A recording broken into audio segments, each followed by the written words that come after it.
Role રાજ્યના નાણામંત્રી શ્રી કનુભાઈ દેસાઈની પૂરક માગણીઓના સંદર્ભમાં પ્રતિપક્ષના નેતાબેન ગેનીબેન ઠાકરે જે પ્રકારના પ્રશ્નો ઉઠાવ્યા છે, હું એમ માનું છું કે ગેનીબેનને કદાચ યશસ્વી મુખ્યમંત્રી શ્રી ભૂપેન્દ્રભાઈ પટેલની કાર્યશૈલીનો ઓછો પરિચય હોય એવું દેખાય છે.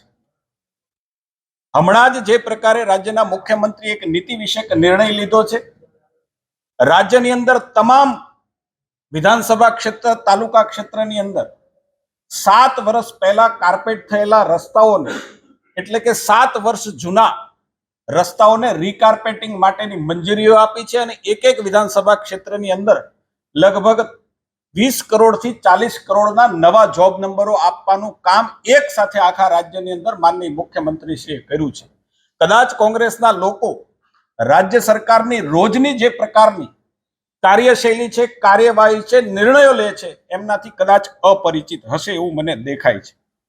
5.5 મીટર પહોળા કરવા માટેના લગભગ 3000 કિલોમીટરના રસ્તાઓનું કામ આજે શરૂ છે.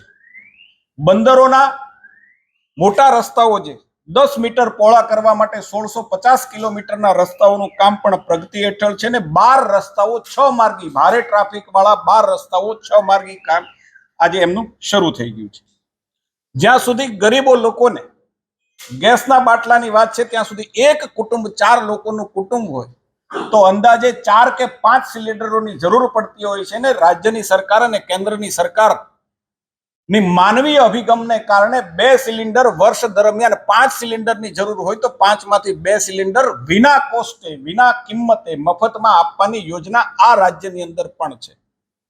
જ્યાં સુધી શિક્ષણ વિભાગની વાત છે, ત્યાં સુધી ડ્રાસ્ટિક ચેન્જ આ રાજ્યની અંદર શિક્ષણની અંદર આવ્યું છે.